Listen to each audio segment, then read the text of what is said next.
Now, team of the championship. We're going to break it into, I suppose, 3-10 minutes. We're going to talk about the players who are in the mix first of all. Take a break, and then we're going to name the team after that, and then take a break and name the player of the championship after that. So let's go through goalkeepers. Who's in the mix, Liam? I suppose we have a couple of names out there. You have Gavin H. Curran from Dingle with a fantastic championship. Shane Murphy, obviously, from Crokes. Jack Enright from Field Rangers, who we spoke highly here one night from his penalty saving and all that. And he saved 2 penalties in 2 different games. He did, yeah. That's good goal. And William Casey from Rathmore. Yeah, absolutely. William had a good outing as well. Defenders. Yeah, a lot of defenders. Let's go through the whole lot of them that are there. In the I suppose. Look, you're talking about Evan Looney, Dylan Casey, Conor O'Sullivan, David Mulville, young lad from Shannon Rangers, showed up quite well. Tom O'Sullivan, Tom Lee O'Sullivan, Darragh O'Shea, Kinmare, Paul Murphy, Rathmore, Gavin White, Sean Murphy, Rathmore, Brian Looney, Micheál Reedy, St. Kieran's. All these guys showed up very well in different games, and you know, they young and old, it showed that what the county championship means to them, and you know, playing at the highest level. Andrew, midfielders, forwards, we'll kind of lump them all in together. There's a lot of them there. Who are the kind of big names of the midfield that you looked at? Yeah, I suppose you're looking at Joe O'Connor from Brendan's, Sean O'Connell from St. Kieran's had a fantastic championship. From the Croke side, Charlie Keating and Mark O'Shea had good championships. Barry, Dan O'Sullivan from Dingle, Kevin O'Sullivan as well. Cathal Ryan and Darragh Lyon as well. You can maybe fit Darragh Lyon in there, either in the wing forwards or the midfielders. Heading onto the forward line, Micheál Burns from Crokes, of course. Philip O'Connor from St. Kieran's had a brilliant championship at centre forward. Jack Savage as well for Brendan's, and you're looking at Gavin O'Shea, Luke Crowley, Matthew Flaherty from Dingle even. Evan Cronin, always just so consistent for Spa, a real leader for them, and Tomas Kennedy as well, what a young talent he is. And you could throw in one of the top scorers, second top scorer of the championship, Paul Gainey, Paul Murphy as well, who had a fantastic championship for Rathmore at centre forward. He just covered every blade of grass. And even Kieran Collins, he got on a lot of scoring for Rathmore throughout the championship. Yeah, a lot of them, of course. Shawnee Shea surely is there somewhere as well. Shane Ryan probably might have made the cut, and I think Kieran Kennedy as well. Yeah. Brian Crowley is another player there from Timplenoe. Yeah. You know, he was doing very well for Timlow, got injured. Yeah, absolutely. And of course Timplenoe getting to their 5th quarter final in a row as well. Liam, looking at the players, just as a general overtake, a lot of them are the same names, okay? But there's a few new names in there. There is, yeah. There's a few encouraging names signs there as well. Yeah. Like you even look at the goalkeeper, Jack Enright. He's a young fella. No, that would have a good future. I'd have another fella there inside in the backs as well, John Rice from Timplenoe. You know, I thought he was very, very impressive. You know, it was good to see Dylan Casey show a bit of what we can see Dylan can do as well. No, Tom Leo, outstanding. Yeah, very good. Yeah. No, so yeah, there's a lot of footballers there that you would like to see go forward and give a chance in the green and gold. Now I know some people will like the conversation we had. I'm sure he's not good enough, but we don't know if he's good enough until we look at him. Yeah. You know, and the county championship is where you stand up and be counted, and all the guys we've mentioned there kind of held their hand up. No, so it's up to them then to drive it on to the next level. Liam Smith and Rob Stacker, two other players that showed up well in different games throughout the campaign, do you know? I thought Brian Leonard as well. Brian Leonard is right, yeah. Good. Oh, you're all thinking now, are you? The brain's renting now. I have to think about him. Pick another team now in a minute. You'll have 2 teams now at the moment. Right, good stuff. John Kennedy, quick question. How was the championship this year? Was it better than last year's? I think it was. Yeah. I think it was. Is that because the format was different? Yeah, I think it's always good to change. Every game meant something. Every game meant something. There was no dead rubber really. And you know, if you look at Dingle, they lost their first game. Well, they had to win after that then, and it shows that there's no more chances. It's championship football then. I think it was good, and if you win, you're guaranteed another game at least anyway. And if you lose, you know you have to win it. So there's there was a bit of a bite at. Yeah. The crowds early on weren't there, but for the semi-finals, quarter-finals, some of the quarter-final games on semi-final, and yesterday, in spite of bad conditions now, you know, it might put people off coming into the Tralee, but there was a big crowd there, and a great atmosphere. Yeah, and the atmosphere was good, to be fair. Andrew, here's a tough question for you. Is it only old fogies like John Kennedy and Liam Brosnan going to matches? No, I suppose You don't see that many people under the age of 30. Now, yesterday you did the final, which was fantastic, but throughout the year, is it because they're players and they're actually playing as well, and you know that age group don't get a chance to kind of go watch the other team playing as such? Or I think interest develops with age. Like, even when I was younger, following Kerry, you know, you go to the games, but then as you go into secondary school and as you get a bit older, you start looking a bit more into the history of Kerry football, and you gain a lot more interest then. Like, I know plenty of lads my own age now who all we think about is Kerry football, or we talk about is Kerry football, and that just expands. Then you find you talk to a couple more fellas and he knows an awful lot about Kerry football, and that, I think, it grows with age. And I think the county championship this year was a big help for Kerry football in terms of, I think there was some exciting games, and East Kerry Dingle, I think, was the game that the county championship needed. And what a county final we had yesterday in Crokes and Dingle, 2 club teams, and that's going to just bring more and more interest for people, just to see lads like Brian Looney and other lads winning 8 county championship titles. So yeah, as I said, like, interest develops really as you get older, and I think there is, it might be a pocket of young supporters or young followers, but I think there's definitely such an interest. It's such an easy talking point too when you're talking to someone. That's it, that will always be there. Kerry football, if you know someone at work or anything, Kerry football comes up, you're able to talk to someone, find out. Do you talk district championships now, or do you talk Kerry football? That'll really put you out. Come here, Liam. One highlight from the year gone by in the county championship. One magic moment, or one light-hearted moment, or just to put me in the spot now. One good scuffle that you saw somewhere? No, I think the highlight for me is, look, I'd be above probably most of the time with John, and we'd be looking down, but just watching, I enjoy watching the sidelines, you know, and I just watching the Croke sideline manage the game. You know, I think if people go and spend a bit of time just watching what Pat O'Shea and his selectors, like I said last time to Donal, the game's happening and they're looking at something else. They're constantly ahead, and I think it's a great thing for young managers or young coaches to watch. You know, and I think that would be probably the highlight for me in the county championship. John Kennedy?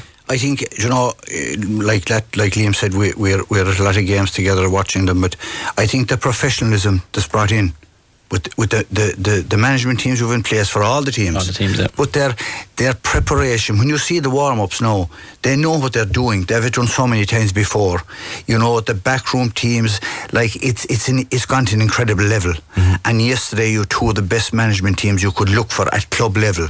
But you go to the semi-finals, you look at the Brendans, look at the people involved there, look what Joe Costa did there with 5 or 6 clubs that hadn't played together before, brought them in, that interest. So well done to the clubs and for the effort they're putting in, because you look at the Cairns, we spoke about them, you know, the team that they put together on the line, the experience they have, and I think it's reflected on the way the teams are playing, the preparation.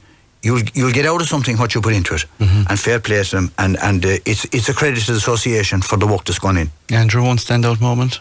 I think the hype around the county championship this year was far more than previous years. Does that have to do with an all-club final, East Kerry and Mid Kerry not being in the final this year? Maybe, but at the same time, I think the new system, or the Christie Ring as we call it, system, really helped the county championship this year. I think districts as well were going for it a lot more this year. They maybe got a bit of cop on last year. You know, there was just issues with fielding teams and all that. It was full gun blazing this year in the county championship. It seemed like it meant an awful lot more for players to win it out this year, and Dr. Crokes for winning it out too, I suppose. Just the all-club final really did add to the occasion. There was an awful lot more talk about the county championship this year. I think we need that. Absolutely, and I think maybe it was lost on a lot of people with that kind of, when the game was over yesterday, Pat O'Shea and Stephen Brosnan with that little sneaky That's kind right, of, that was nice. that sneaky hug at the end of it. It was like a job done, thing complete. That was good. Gavin H. Curran's save, I don't know how you missed that, guys. I don't know what county championship you missed. Surely that was the most important role in the whole lot. It was a moment. We'll take a quick break. After the break we'll reveal the team. Now we're going to reveal the team of the championship for 2024. It's amazing how fast the years go around the place. It seems we're back here very, very quickly. Goalkeepers, we're talking Gavin H. Curran, William Casey, Jack Enright, Shane Murphy, Liam Brosnan, Who was the goalkeeper? Do I get the honour of the goalkeeper? Well, I tell you, it was a hard decision between two, really. It was either between the two goalkeepers yesterday, Shane and Gavin, but we went with Shane. I think Shane's performance yesterday, the saves that he made at vital times, his kick-outs, they were pinpoint kick-outs. You know, when Crokes needed the ball in a Crokes' hands, he was able to get the ball out. So he just about shades it over Gavin H-Corn, who had a massive season. No, his saves against East Kerry probably one of the highlights of the whole thing. But yeah, Shane would be our number one. Shane Murphy, Dr. Crokes in goal, and of course he was in goal for the team of the last 23 years last year, actually standing on the sideline, so he adds to that. Cornerback, John? Cornerback, we went with Evan Looney, yesterday's man of the match. I felt the Crokes, he had a great season, and he capped it off yesterday with a superb performance, and I suppose the goal was the talking point, but I think it's his link play, his defensive awareness, and a really good prospect, Liam. We spoke about you had him at with the MTO, and a guy with a lot of talent. There was a right debate between you for the next one.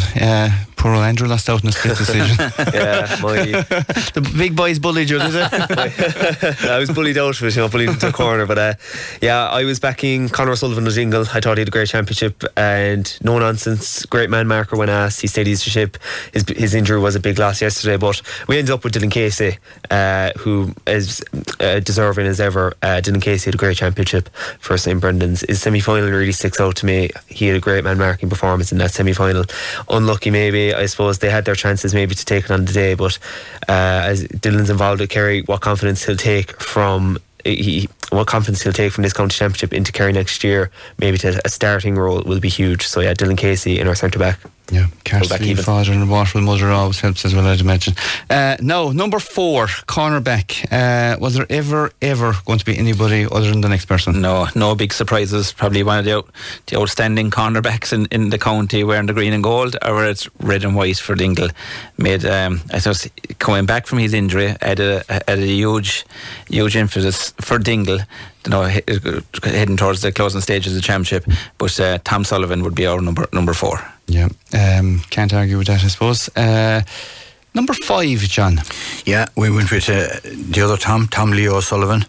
I think particularly when Dingle were going through during the club championship and the county championship with the injuries and missing players, Tom Leo is one of the guys that really stood up, and he played some outstanding stuff, and he had another great game again yesterday. Underrated, I think, to be fair to him, and very consistent, and he's our number 5. Yeah, and of course he got that crucial goal as well in the semi-final, and yesterday the amount of ball that he gathered flying around in place like Superman, I suppose, at different stages. Number 6, centre back. You're getting all the good ones. Full back, centre back. Yeah, another one I disagreed with, but well, at the same time, he's in my team. At the same time, he's actually in my team, Gavin White.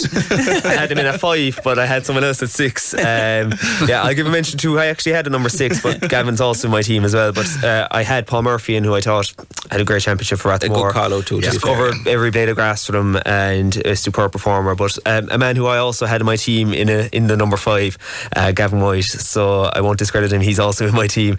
Just so consistent for the Crokes and a real leader. When they were struggling yesterday, Gavin White came out and he scored 2 points, some brilliant points as well. Massive points. Yeah, when they needed them as well. So Gavin White in our number 6, a real leader for Crokes, and what a championship he had. Fair play to you, and you kept East Kerry happy with talking about Redmore as well. Now, lads, you've been really out of this, aren't you? Well, why did you bring Andrew on? Right, over to the wing forward, possibly maybe the easiest pick of the week. Exactly, the winning captain in 2010 for Dr. Crokes. I think it was his 82nd appearance yesterday in the county championship. Yeah. Not other than Brian Looney. Yeah, I'll give you another stat that'll be nice rather than the 82nd, because everybody knows that now. But when he captained Crokes, that was their 7th win. they've doubled that now, and he was on the team, so they're 14 now. 14, yeah. So he's been there for 7. And made, been there for and 8, made his actually. debut in 2005. Yes. So work back there. How many years that is playing county championship. And lost a good few before he ever won one. No, so Which is quite amazing, and still a huge talent. Right, John Kennedy into the middle of the park. I'm going to let you pick both midfielders because, you know, Andrew could throw something in the spanner there. he doesn't agree with us at all. They don't know it. It's tough by him. No Glenn Fliskel in midfield. We'd have stopped him putting the Barry's fellas on it. I suppose we mentioned this guy earlier on about a player that Jack O'Connell, the management team, might look at. That's Mark O'Shea, number 8 from Dr. Crokes. He's a great campaign. Yeah. You know, yesterday he was carrying a knock. He still kept going. He still won ball. He distributed. His work rate was incredible. He's a great athlete, and you know, he stood out for us throughout the campaign, and indeed in the club championship as well. And the number 9 then is Barry Dan O'Sullivan. Andrew mentioned him earlier on, I think, as being a warrior, and probably an understatement really, because he got some severe punishment throughout this championship, but when Dingle needed him most, he was there. Even yesterday, he won ball independently in a crowded area around the middle of the field, and he drove on. When Crokes got the goal, he was the one that responded and went up and kicked a great point. So 8 and 9, Mark O'Shea, Barry Dan O'Sullivan. Right, so just to refill, in case you just joined us, we've picked the first 9. Shane Murphy in goal for Dr. Crokes, Evan Looney, corner back, Dr. Crokes, Dylan Casey, St. Brendan's, guess the full back line, Tom Sullivan is number 4, number 5 is Tom Leo Sullivan, 6 the centre back is Gavin White, 7 is Brian Looney, 8 is Mark Shea, 9 is Barry Dan O'Sullivan. Who is 10, Andrew? Number 10, we all agreed on this. Micheál Burns, a reinvented forward this year for Dr. Crokes, and just seems to be enjoying his football so much more. Pat O'Shea, I suppose, has just done brilliant work with Micheál. They seem to have a great relationship. What a championship he's had all year, and yesterday in the final once again for Crokes, he plugged on those last 3 scores for them to really polish off the game and really finish it off. And just all year long in the club and county championship, since he's coming back from America, he's just been superb for them all year. And number 10, Micheál Burns. Yeah, absolutely. That trip to America certainly paid off dividends when he got back. Centre forward, we're getting into a difficult situation now, because there are a lot of talented forwards out there over the course of the championship, and you can only pick one centre forward. Yeah, but I think this man, I don't think many will disagree with us with the performances that he had throughout the county championship. For me, he really led his team. You know, he was colossal, and we said it here for the couple of weekends that we were on about it. But our number 11 is going to Shawnee Shea from Kilmare. You know, the point kicking, you know, the goal scoring. He was catching ball in the middle of the field. He was putting it at the back of the net at the end of the field all through the championship. And if we can get that form from Shawnee O'Shea going into next year, you know, it'll be a one big plus for Kerry. Finished top scorer. Yeah, playing a lot less games than maybe some of the other guys at it as well. I mean, it goes to show you, and maybe there's that tinge of regret losing that quarter-final as well. But it reminded me, Donal, you know, years ago, even I can remember just vaguely John's tale, but the county player, when he went out and played, he stood head and shoulders above everybody else.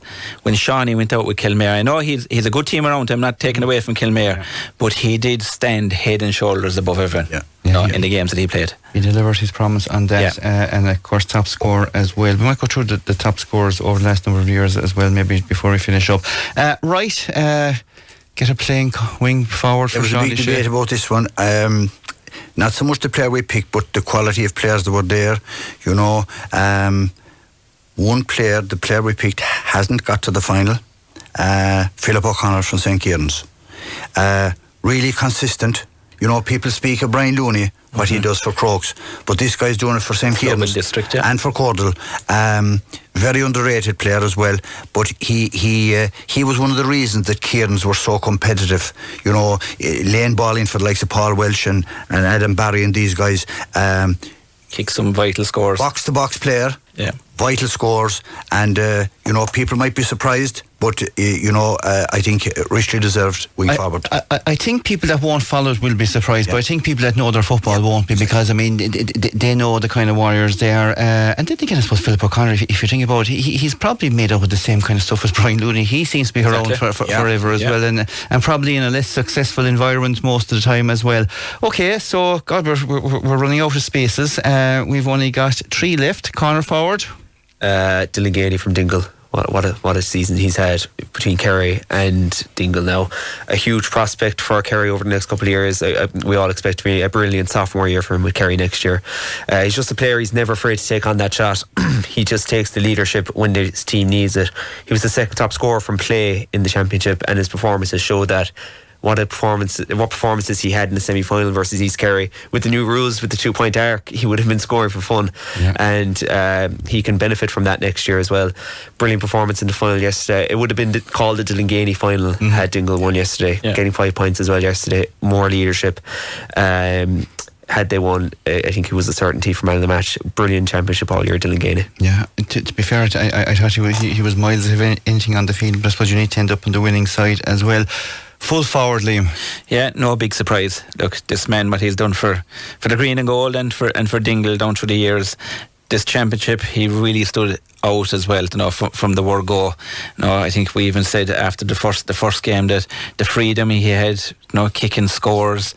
He gave an interview, and I think some people still talk about it, that it was refreshing, because he came from an inter-county thing. That was the kind of the interview. He came from an inter-county thing. There was a bit of, I suppose, hold me back, whereas when he went into the club, he was able to go a bit more freer. But our number 14 is Paul Ganey. Fair play. So 5 Dingle, 6 Crokes, 1 Brennan's, 1 Kinmare, 1 St. Cairns. Surely an East Kerry person there, John, is there? I don't think so. You're going to deliver the bad news again this year, Well, he might be East Kerry with his dad. I suppose this man, look, number 15, David Shaw, he's one of the guys, another exciting prospect. He's after a great year. He had a great championship. He had a great championship, and maybe is it something to do with Pat O'Shea coming back in? Yeah. Things have changed in the Crokes this year, and this guy, because he had a few injuries. Guy that was on the Kerry fringe panel. He was, he got a few injuries, I think, but he played with a freedom this year. Even yesterday, a real target man for Crokes. Yesterday, I think, typified his change of attitude. Things were going badly earlier on for him, because Conor O'Sullivan was really playing really tight. He was getting nothing. He slipped a few times. He still ended up with 1-1. He drifted out the field, and he had a big influence in the game. And his overall performances, and yesterday, David Shaw, number 15. Okay. Andrew, anybody that could put their hand up and say, God, I think they're wrong.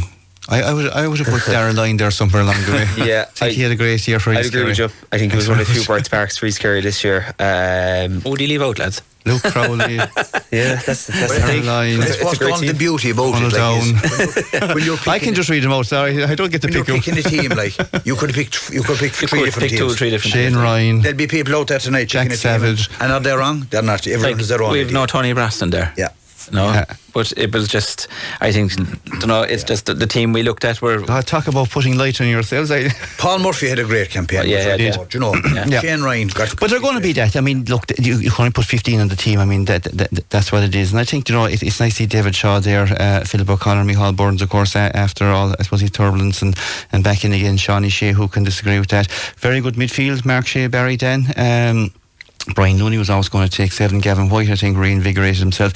Dylan Casey, he had a great championship, and I suppose you want your country players to stand up along the way. You had the 2 Tom O'Sullivans. I think Tom Leo is a fine shout, because for me, I mean, he was nearly up there with the player of the championship, because he was one of these fellas that was kind of maybe outside that Kerry circle that really was there. And Shane Murphy in goal, I don't know. Gavin Hitchcock was that was a close one. All right, I think our number 1 was probably the hardest decision. Yeah, it was. Yeah.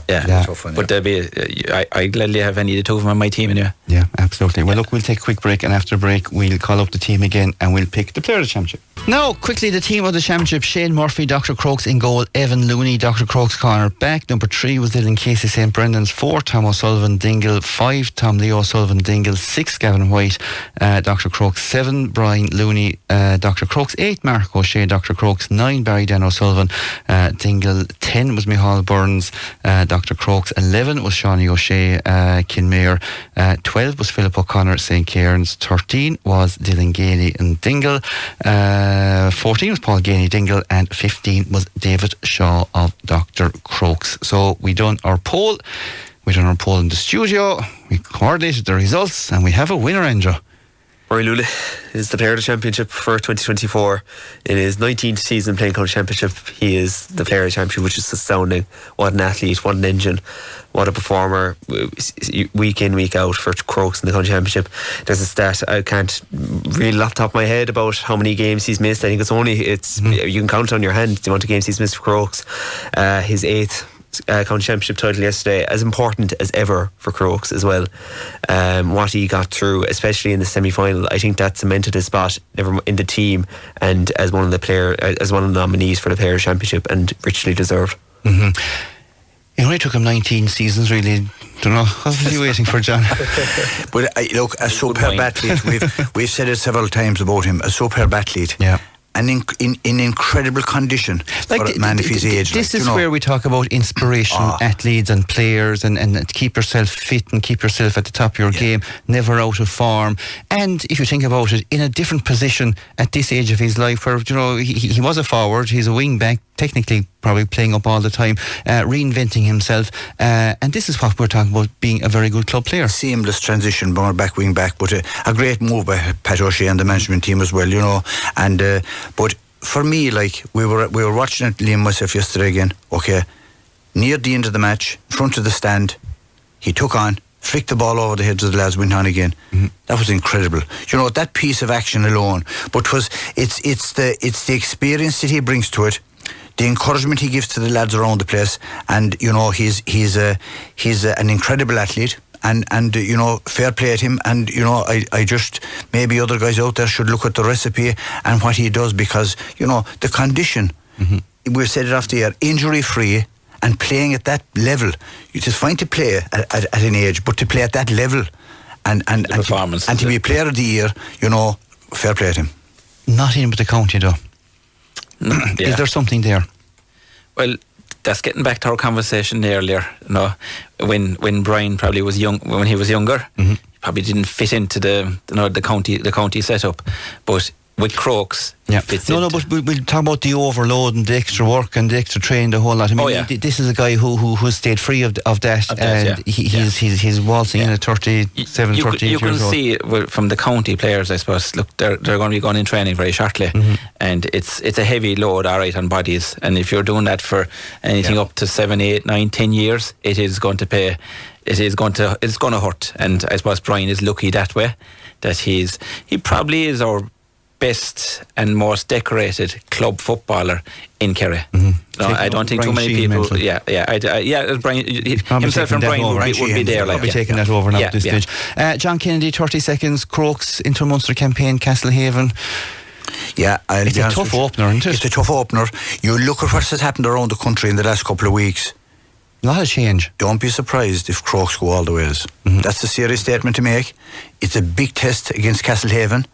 Kilmacud are gone, the Glen are gone, Nemo Rangers are gone, and Pat O'Shea is at the helm.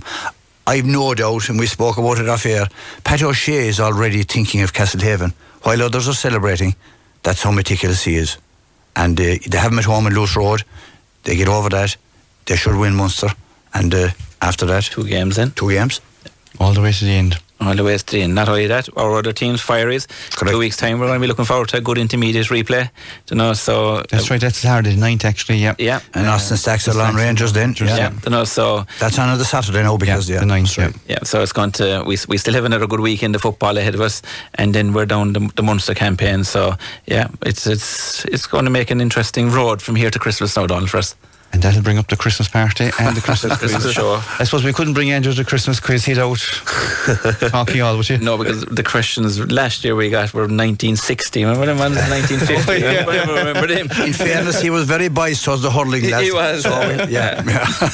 James McCarthy's in training already. Listen, guys, thanks very much. It was a fantastic season, fantastic year. Thanks for all the work that you've gone through.